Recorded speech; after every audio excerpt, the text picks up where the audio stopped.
ማቴዎስ ፈርናንዴዝ እንግዲህ ወደ ቶተንሃም መቀላቀሉ ተረጋግጧል።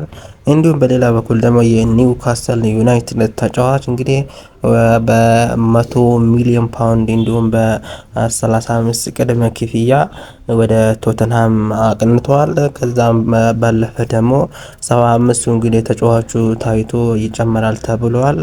እንዲሁም ሌሎች አሪፍ መረጃዎችን አካተናል። አብራችሁ እንድትቆዩ እንጋብዛለን። ከዛ በፊት ግን ትናንትና ጨዋታ ተደርጎ ነበረ። ቤልጅየምና ሴኔጋል ጨዋታው እንዴት አያችሁት? በጣም የሚገርም ጨዋታ ነበረ።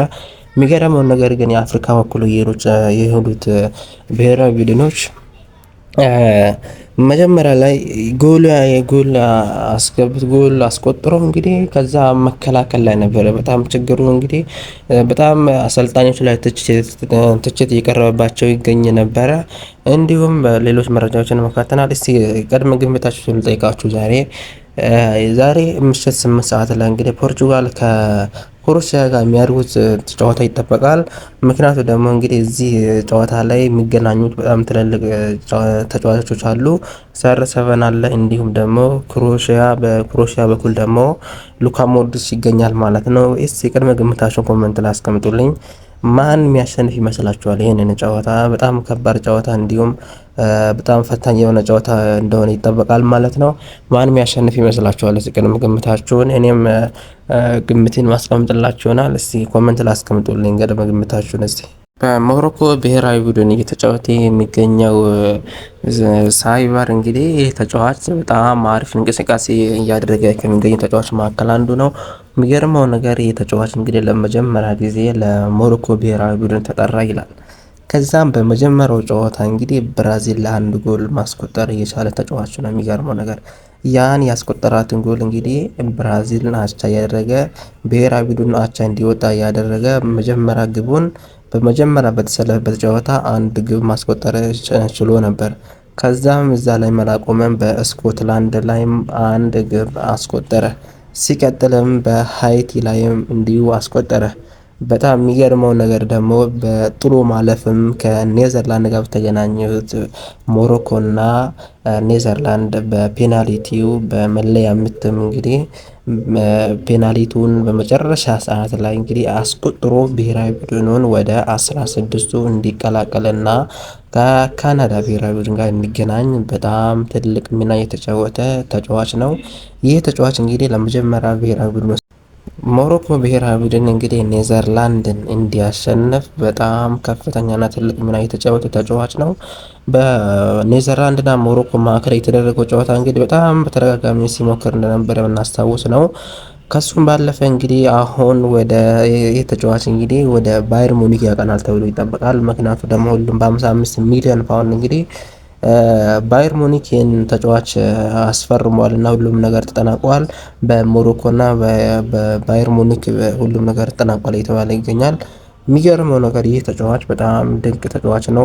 በመጀመሪያ ጊዜ ሲጠራ ለሞሮኮ ብሔራዊ ቡድን እንግዲህ ከዚህ በፊት በ2022 ላይ ወይም 2024 ላይ እንግዲህ አልነበረም። ይህ ተጫዋች በሱ ቦታ ሌላ ተጫዋች ነበረ። ከሱም ባለፈ እንግዲህ ይህ ተጫዋች ለመጀመሪያ ጊዜ ወደ ብሔራዊ ቡድኑ ሲጠራ ነበረ። ወደ አንድ ጎል አስቆጥሮ ብሔራዊ ቡድኑ እንግዲህ አቻ እንዲወጣ በማድረግ ከሱም ሲቀጥል ደግሞ ጎል በተሰለፈባቸው ጨዋታዎች እንግዲህ ግብ ማስቆጠር ችለዋል። ትናንትና እንግዲህ ኔዘርላንድ እና ሞሮኮ በተገናኙበት ጨዋታ እንግዲህ በጣም ከፍተኛ ሚና ተጫውተዋል። አሽረፍ ሀኪሚ ፔናልቲ ስቶ ነበረ፣ እንዲሁም በሌሎች ተጫዋቾች ፔናልቲ ስተው ነበረ። እሱ መጨረሻ ላይ በመታበት ፔናልቲ እንግዲህ ጎሉን ማስቆጠር ችሎ ነበረ። ከዛም እንግዲህ ሞሮኮ በሱ ግብ እንግዲህ ማሸነፍ ችላለች ማለት ነው።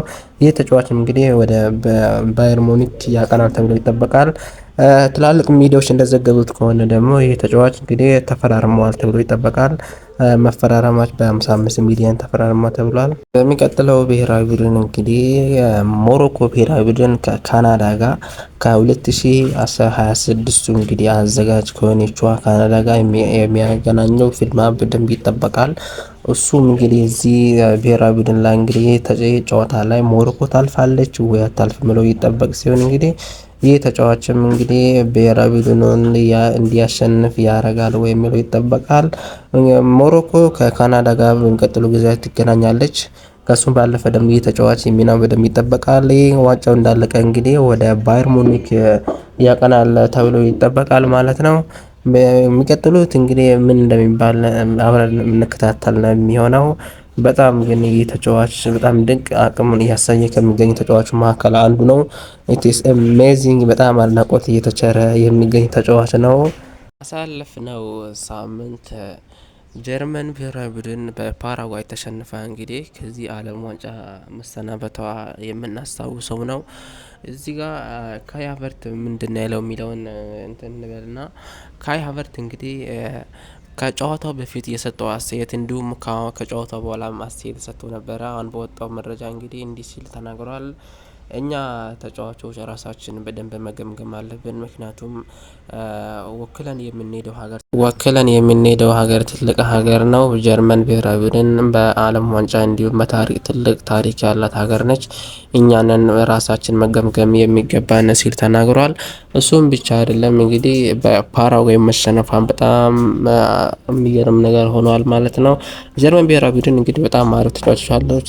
ካይ ሃቨርትዝ እዛ ብሔራዊ ቡድን ላለ እንዲሁም የሊቨርፑል ተጫዋች ሞየርትዝም አለ። እንግዲህ እንዳለመታደል ነው ተሸንፈዋሉ። በጣም የሚገርም እና አስደናቂ የሆነ ምሽትን አሳልፈዋል ማለት እንችላለን። ፓራጓይ ብሔራዊ ቡድን እንግዲህ እስቲ ወደ ሌላ መረጃችን እንደምንለፍና ዛሬ የሚደረጉ ተጠባቂ ጨዋታዎች አሉ። ከነሱ መካከል እንግዲህ በደንብ የሚጠበቁ ጨዋታዎች ስፔን ዛሬ የምትጫወት ይሆናል። ከሱም ባለፈ ደግሞ የሚጠበቀው ጨዋታ እንግዲህ ሌሊት 8 ሰዓት ላይ የሚከናወን ነው የሚሆነው። ፖርቹጋል እና ክሮኤሽያ የሚያገናኘው ፊልማ በደንብ ይጠበቃል ተብሎ ይጠበቃል። የዚህ ብሔራዊ ቡድን እንግዲህ ፖርቹጋል አጀማመሯን እንግዲህ አሪፍ አላረገችም፣ ጥሩ አጀማመር አላረገችም ማለት እንችላለን። መጀመሪያ ጨዋታውን እንግዲህ ከሪፐብሊክ ኮንጎ ጋር ማድረግ ችላለች። ባይዘው ትናንትና በሪፐብሊክ ኮንጎ ተጫውታ ነበረ ከእንግላንድ ጋር ስትጫወት እንግዲህ መጀመሪያ እስከ እረፍት ድረስ መምራት ችላ ነበረ። እስከ 60ኛው ደቂቃ መምራት ችላ ነበር። ነገር ግን ከዛ በኋላ ነው እንግዲህ ከመምራት ወደ መመራት እና ሄደችው። እንግዲህ በሱ ተሸንፋለች። እንግዲህ እዚህ ትልቁ ጥያቄ የሚነሳበት እንግዲህ አሰልጣኙ ላይ ነው። ምክንያቱ ደግሞ አንድ ካስቆጠሩ ወደ መከላከል ነው መሄድ የነበረባቸው የሚሉ በብዛት አስተያየት የተነሱ ይገኛሉ። ዛሬ እንግዲህ ክሮኤሽያ ከፖርቹጋል የሚያደርጉ ጨዋታ ፖርቹጋል እንግዲህ ከዚህ በፊት ከኮንጎ ጨዋታ አንድ አቻ መውጣቷ የምናስታውስ ነው። ከዛም በኋላ እንግዲህ ከኡዝቤኪስታን ጋር 5-0 ማሸነፍ ችላለች። እዚህ ብሔራዊ ቡድን ሲያረሰብን ይገኛል ማለት ነው። ከሱም ባለፈ እንግዲህ እዚህም ክሮኤሽያም ላይ እንግዲህ የሚገኘው ሉካ ሞድሪች አለ፣ እንዲሁም ሌሎች ተጫዋቾችም ይገኛሉ። ይህ እንግዲህ ፖርቹጋል ይህንን ጨዋታ ታሸንፋለች ወይስ ሉካ ሞድሪች ይህንን ብሔራዊ ቡድን ወክሎ እንግዲህ ይህንን ጨዋታ ያሸንፋል የሚለው በደንብ ይጠበቃል ማለት ነው። ይህ ጨዋታ እንግዲህ ሌሊት 8 ሰዓት የሚከናወን ነው የሚሆነው። በደንብ ነው የሚጠበቀው። ምክንያቱ ደግሞ ፖርቹጋል ይህንን ጨዋታ ታሸንፋለች ወይ የሚለው ይጠበቃል። ምክንያቱ ደግሞ ሲያርሰበን እንግዲህ ከጨዋታው ወይም ከዓለም ዋንጫው ከመጀመሩ በፊት ፖርቹጋል ብሔራዊ ቡድን ረጅም ርቀት ይጓዛል ሲል ተናግሯል ማለት ነው። እንግዲህ ክሮኤሽያም አሪፍ ስብስብ አሏት ማለት ነው። እንግዲህ ማን ያሸንፋል የሚለው ይጠበቃል ማለት ነው። እስቲ እኔ እንግዲህ ይህንን ጨዋታ ለክሮኤሽያ ብሔራዊ ቡድን ቅድመ ግምቴን እሰጣለሁ ማለት ነው። እስቲ እናንተስ ማን የሚያሸንፍ ይመስላችኋል? እስቲ ይህንን ጨዋታ ኮሜንት ላይ አስቀምጡልኝ አስተያየታችሁን። እኔ ቅድመ ግምቴን እንግዲህ በእርግጥም ያው ፖርቹጋልን በደንብ ጠንካራ ስብስብ አላት። ነገር ግን ከአጀማመሯ ጀምሮ እንግዲህ ኡዝቤኪስታንን ያሸነፈችው ደካማ ብሔራዊ ቡድን ያሸነፈችው።